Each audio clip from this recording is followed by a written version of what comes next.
What you mean by clubbing of income? Clubbing का मतलब होता है ऐड करना या जोड़ना। और सबसे पहले बिफोर स्टार्टिंग दिस चैप्टर मैं एक चीज आपको क्लियर करना चाहती हूँ कि इस चैप्टर में हम इनकम कैलकुलेट नहीं करेंगे, जबकि हम ये देखेंगे कि इनकम किसके हाथ में टैक्सेबल होगी, कैसे। जैसे an assessee is liable to pay tax on his own income, but in certain circumstances he is liable to pay tax on the income belonging to others. कैसे? एक एग्जाम्पल भी है। Income of husband which is shown to be the income of wife is clubbed in the income of husband and is taxable in the hands of husband. हम ऐसा कब करते हैं? Tax avoidance के लिए अगर हम अपनी इनकम, अपनी प्रॉपर्टी, अपने एसेट अपने नियर रिलेटिव्स के नाम पर ट्रांसफर करते हैं तो income tax department has made certain rules जिसके अगेंस्ट हम सारी की सारी इनकम, ये सारी ट्रांजैक्शंस को इनवैलिड मानकर उसी पर्सन की इनकम में ऐड कर देते हैं जिसने ट्रांसफर किया था, यानी transferor's income added in income of individual. So, how income of other persons is added in individual income? Section 60 to section 65 deal with all such cases. जो सारे के सारे केसेस इस चैप्टर में कवर्ड है। सबसे पहले हम करेंगे transfer of income without transfer of asset, section 60, revocable transfer of asset, section 61, income of spouse, 64, income from accretion of property transferred, that is under section 65, income from converted property, income of daughter-in-law, income of minor child। तो इस chapter में हमें ये कहा गया अगर हम tax avoid करने के लिए अपनी इनकम, अपनी प्रॉपर्टी, अपनी एसेट्स अपने नियर रिलेटिव्स के नाम पर ट्रांसफर करते हैं। नियर रिलेटिव्स में आता है स्पाउस, हस्बैंड के लिए वाइफ, वाइफ के लिए हस्बैंड, स्पाउस होता है। Then daughter in law, sons minor child and minor child. अगर हम इन सबको ट्रांसफर करते हैं तो इनकम वापस हमारी इनकम में ऐड हो जाएगी, लेकिन पर्पस टैक्स अवॉइडेंस होना चाहिए। सो इसलिए if for the purpose of tax avoidance assessee transfers his income, property, asset on the name of near relatives, all such transactions are declared as invalid and वापस added in income of individual, that is added in income of individual. So now we are starting with the first point, which is transfer of income without transfer of asset. अब इसके कुछ conditions हैं। Conditions क्या है? Tax payer owns the asset, ownership of the asset is not transferred by him, the income from asset is transferred to another person, the above transfer may be revocable और may not be revocable. कैसे? मैं एक example देती हूँ। जैसे H कौन है? Husband. H owns house property, H के नाम पर हाउस प्रॉपर्टी है। अब जिसके नाम पर हाउस प्रॉपर्टी है टैक्स तो उसी को देना चाहिए, लेकिन वो क्या करता है, जो रेंट है फ्रॉम हाउस प्रॉपर्टी वो अपनी स्पाउस के नाम पर ट्रांसफर करता है। तो this particular transfer is declared as invalid. इस ट्रांसफर को आप क्या बोलोगे? Invalid, and it is added in income of individual. यानी आप इसको किसकी इनकम बोलोगे? आप इसको बोलोगे कि this is the income of transferor, transferor's income. जो ट्रांसफर करता है टैक्स उसी पर लगता है। यानी अगर हस्बैंड जो है वो हस्बैंड के नाम पर हाउस प्रॉपर्टी है लेकिन वो रेंट अपनी स्पाउस के नाम पर ट्रांसफर करता है तो that is added in income of transferor, that is added in income of husband. So this is the first point. अब हम करेंगे इसका सेकेंड पॉइंट। सेकेंड पॉइंट है revocable transfer of asset. Revocable transfer of asset क्या होता है? When any time assessee can take back his asset on his name, किसी भी टाइम assessee अपना एसेट अपने नाम पर वापस ले सकता है, राइट? तो रेवोकेबल ट्रांसफर ऑफ एसेट हम कहते हैं किसी भी टाइम assessee अपना एसेट अपने नाम पर वापस ले सकता है, लेकिन कोई ड्यूरेशन तो होगी। This duration is less than 6 years। 6 years से कम के टाइम में अगर असेसी ट्रांसफर करता है एसेट, अपनी स्पाउस को। अब फर्स्ट पॉइंट में उसने देखा कि अगर मैं इनकम ट्रांसफर करता हूं वो तो ऐड हो जाती है, तो इस पॉइंट में उसने एससीटी ट्रांसफर कर दिया। तो अगर वो 6 ईयर से कम पीरियड के लिए अपनी स्पाउस को या अपने किसी भी नियर रिलेटिव को, डॉटर इन लॉ को ट्रांसफर करता है, तो that transfer is declared as revocable transfer of asset. अब याद ये पॉइंट रखना है, income from asset is added in income of individual. Income from asset is added. जब एसेट ट्रांसफर किया जाता है तो एसेट के ऊपर जो इनकम होती है that is added in income of individual, जिसे हम ट्रांसफरर्स इनकम कहते हैं। अब इसके हमने कुछ एग्जांपल्स भी दिए हैं, जैसे situation 1, if an asset is transferred to a person and it is revocable during the life time of transferee, right, कि ट्रांसफरी कि वो किसी भी टाइम अपना एसेट अपने नाम पर वापस ले सकता है, तो this is revocable transfer of asset added in income of individual, यानी ट्रांसफरर्स इनकम।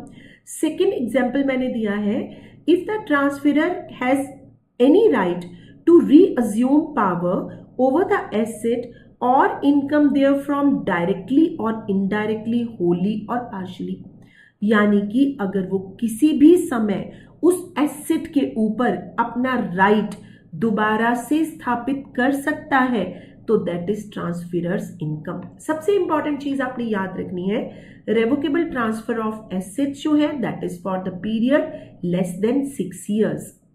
तो 6 ईयर्स तक, लेस देन 6 ईयर्स उन्होंने ड्यूरेशन रखी है, किसी भी टाइम असेसी अपना एसेट अपने नाम पर वापस ले सकता है, इसीलिए रेवोकेबल ट्रांसफर ऑफ एसेट को हम टेम्परेरी ट्रांसफर भी कहते हैं। So now we are coming to the exceptions of revocable transfer. अब इस particular revocable transfer of assets की कुछ एक्सेप्शंस हैं। If transfer is irrevocable for more than 6 years, less than equal to 6 years revocable होता है, लेकिन अगर वो 6 साल से ज्यादा के टाइम के लिए एसेट ट्रांसफर करता है तो no clubbing is there. The important point is that no clubbing is there. और जब क्लबिंग नहीं होती तो वो किसकी इनकम मानी जाएगी, that is declared to be transferee's income. जिसको ट्रांसफर किया है टैक्स उसी पर लगता है। If transfer is made to the trust which is irrevocable, अगर हमने एसेट ट्रस्ट को दे दिया एज अ डोनेशन, सदा के लिए हमने एसेट ट्रांसफर कर दिया, तो in that case also transferee is entitled to pay tax.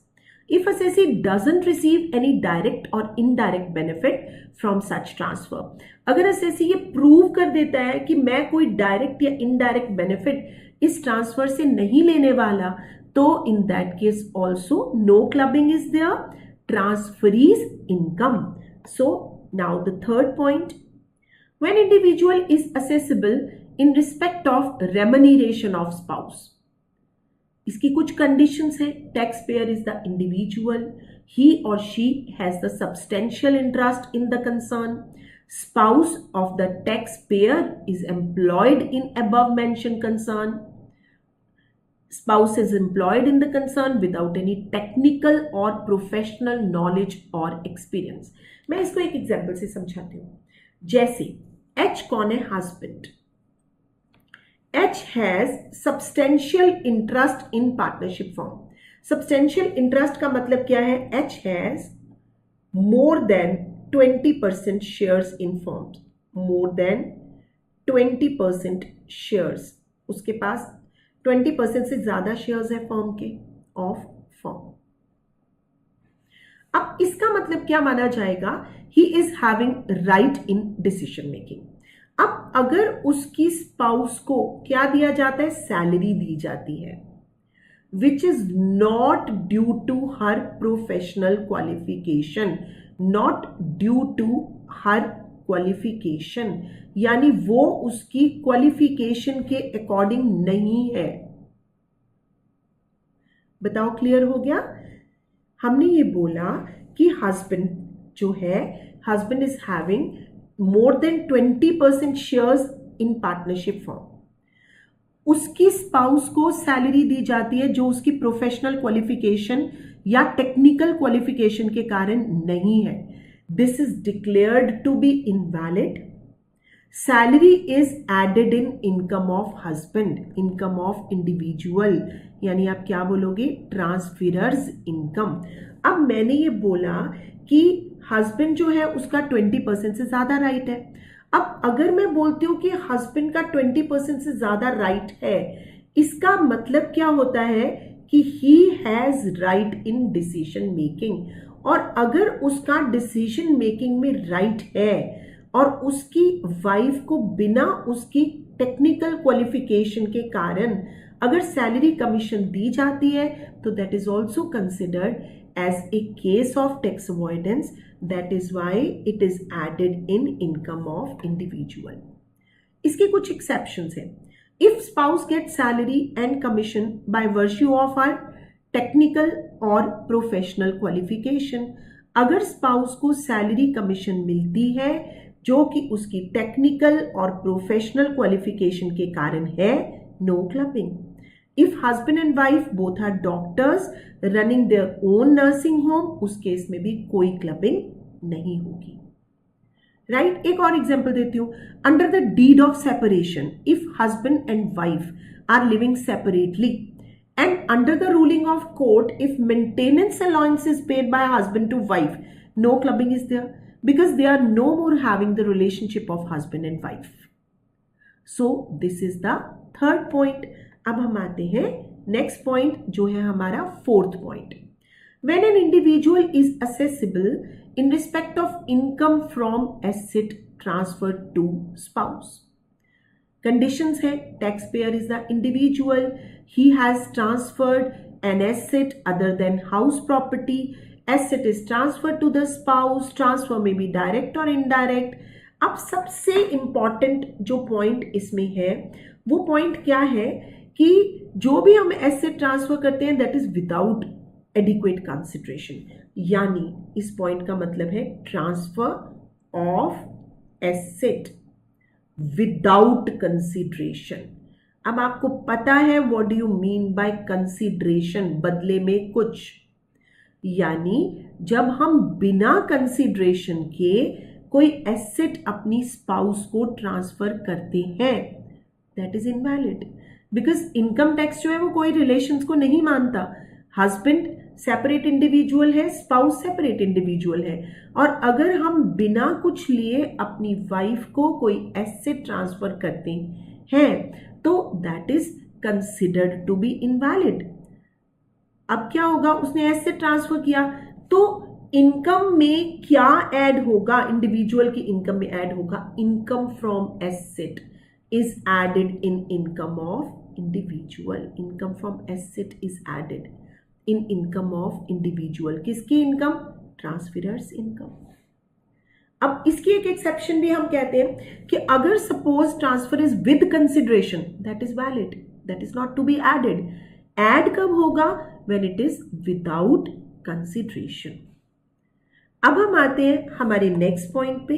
हमारा नेक्स्ट पॉइंट है when an individual is assessable in respect of income from asset transferred to son's wife. Same case, अगर daughter in law को हम कोई asset transfer करते हैं without consideration, then again हम कहते हैं that is added in income of individual. But एक चीज बहुत इंपॉर्टेंट ध्यान रखनी है, ये डेट May 31, 1973 के बाद सन्स वाइफ या daughter in law that was also added under the category of clubbing of income. So we are coming to the next point. When an individual is assessable in respect of income from asset transferred to a person for the benefit of spouse. Conditions. Taxpayer is the individual. He or she has transferred the asset. Transfer may be direct or indirect. Asset is transferred to a person or an association of persons. It is transferred for the immediate or deferred benefit of spouse. Transfer is without adequate consideration. लेकिन मैं आपको एक example से समझाती हूँ। H कौन है, husband. B कौन है, उसका ब्रदर। अब वो क्या ट्रांसफर करता है, अपना जो हाउस प्रॉपर्टी है वो उसको ट्रांसफर कर देता है। Rent from house property, rent किसको ट्रांसफर करता है, अपनी ब्रदर को ट्रांसफर कर देता है, और उसके ऊपर कंडीशन लगा देता है कि तू 50% जो रेंट है वो तो तुम मेरी स्पाउस को दे दो और 50% सन्स वाइफ को दे दो, सन्स वाइफ। अब इस ट्रांसफर को आप क्या बोलोगे? Indirect transfer. उसने डायरेक्ट नहीं करा तो किसके थ्रू करवाया? ब्रदर के थ्रू। यहां ब्रदर भी आ सकता है, यहां फ्रेंड भी आ सकता है। तो हम कहते हैं कि एच कौन है? हस्बैंड। वो क्या करता है? H owns house property. Same चीज एज इट इज है कि हाउस प्रॉपर्टी किसके नाम पर है? हस्बैंड के नाम पर। वो रेंट फ्रॉम हाउस प्रॉपर्टी अपनी ब्रदर के नाम पे ट्रांसफर कर देता है या अपनी फ्रेंड के नाम पर ट्रांसफर कर देता है। उस पर ये कंडीशन लगा देता है कि 50% रेंट मेरी स्पाउस के नाम पे ट्रांसफर कर दो, 50% सन्स वाइफ के नाम पे ट्रांसफर कर दो। This is indirect transfer, declare to be invalid, added in income of individual, यानी किसकी इनकम मानेंगे हम? That is declare to be the income of transferor. अब हम नेक्स्ट पॉइंट पे आते हैं, 7th point. When an individual is assessable in respect of income from asset transferred to a person for the benefit of son's wife. Same example, H कौन है? husband, H के नाम पर है house property। अब यहाँ पे हम H husband नहीं लिखने वाले हैं, हम लिखेंगे फादर इन लॉ, क्योंकि फादर इन लॉ अपनी डॉटर इन लॉ के नाम पे ट्रांसफर करता है। तो हम कहते हैं कि फादर इन लॉ को हम आई का नाम दे देते हैं, आई फादर इन लॉ है। फादर इन लॉ के नाम पर हाउस प्रॉपर्टी है, ओन्स हाउस प्रॉपर्टी। वो क्या करता है? जो रेंट है वो अपने ब्रदर के नाम पर ट्रांसफर कर देता है और उसको ये कहता है कि जो ये रेंट है ये सन्स वाइफ मेरी डॉटर इन लॉ को दे दो। अब this is declare to be कौन सी वाली ट्रांसफर? इनडायरेक्ट ट्रांसफर, जैसे हमने पिछले लास्ट पॉइंट पे करा था, प्रीवियस जो अभी अभी हमने पॉइंट स्पाउस वाला करा था।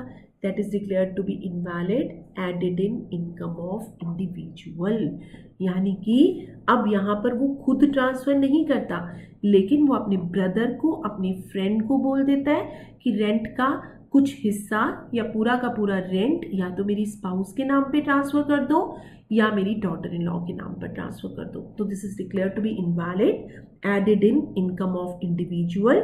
इसे हम ट्रांसफरर्स इनकम भी बोल सकते हैं। नेक्स्ट पॉइंट आता है, when an income is assessable in respect of minor child. The very very important point, minor child less than 18 years.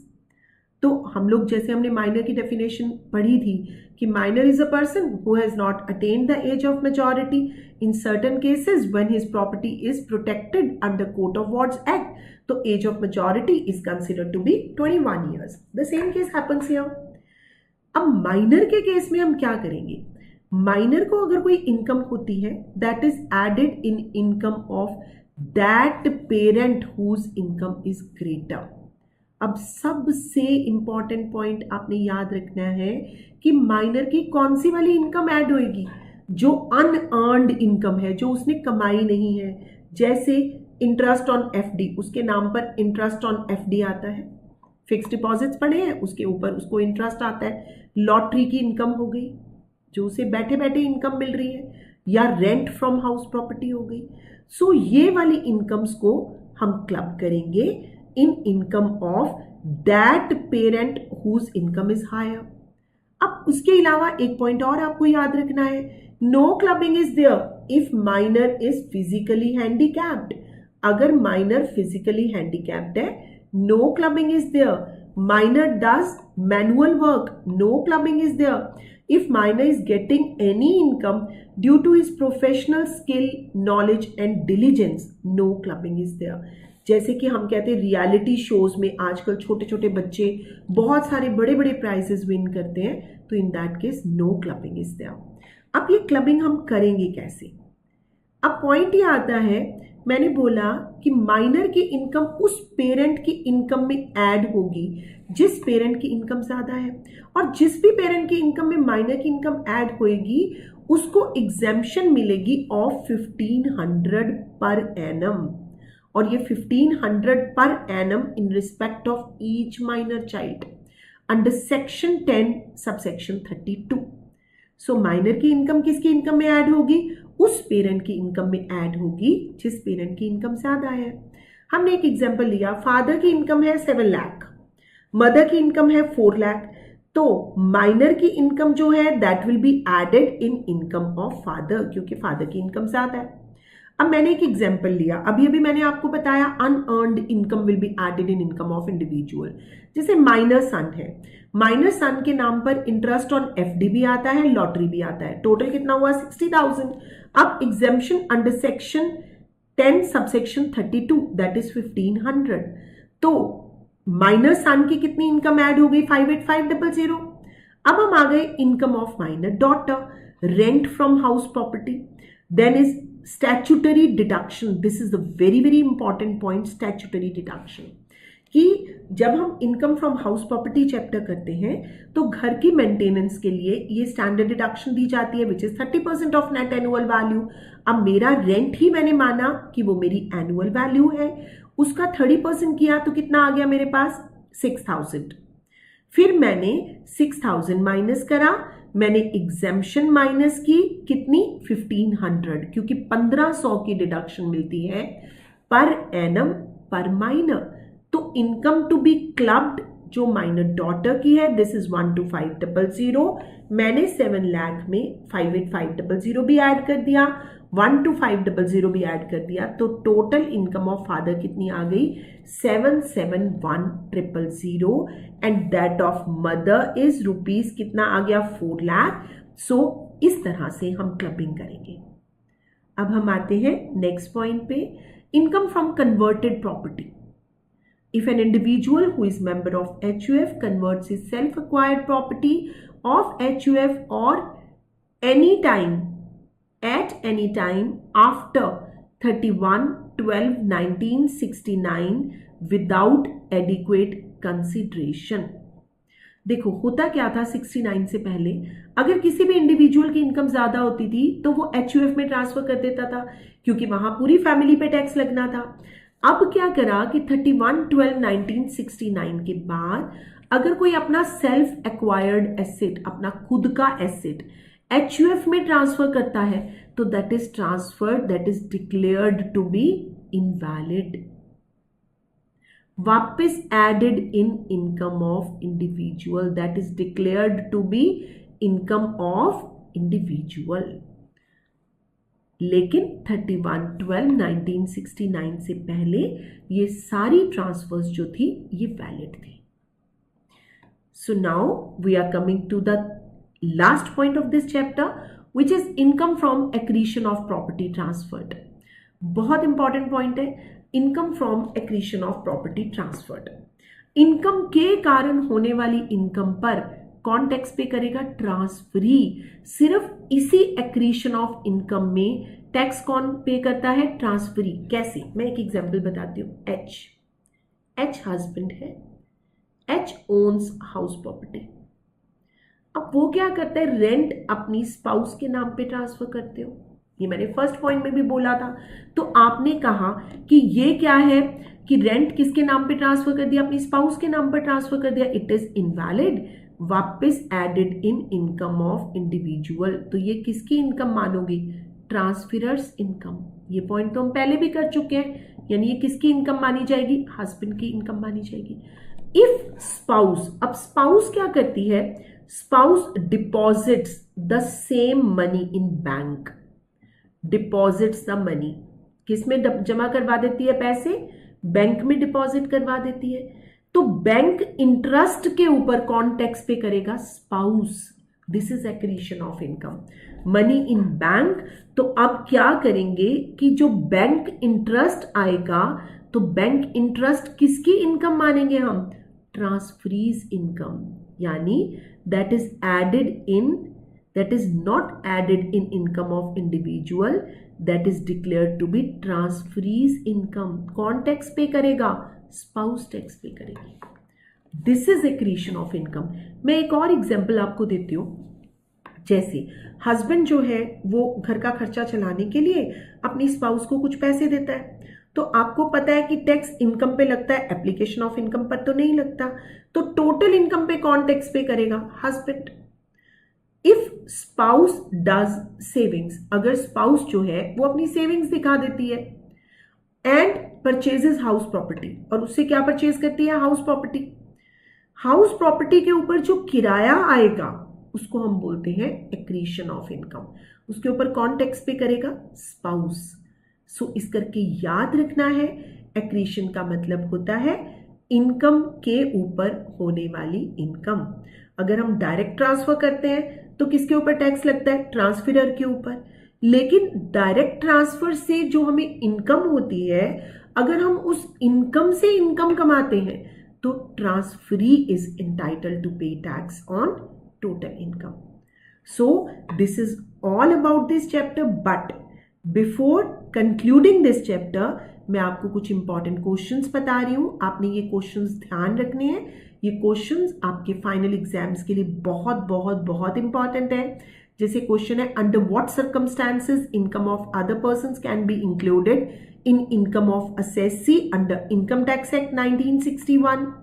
In what circumstances is the income of one person treated as income of another? Third question आता है, an assessee does not only pay tax on his own income, but he is liable to pay tax on others' income too under certain circumstances. Comment on this statement. What are the provisions of Income Tax Act regarding clubbing of income and other family members of individual? What do you mean by aggregation of income? How aggregation is done?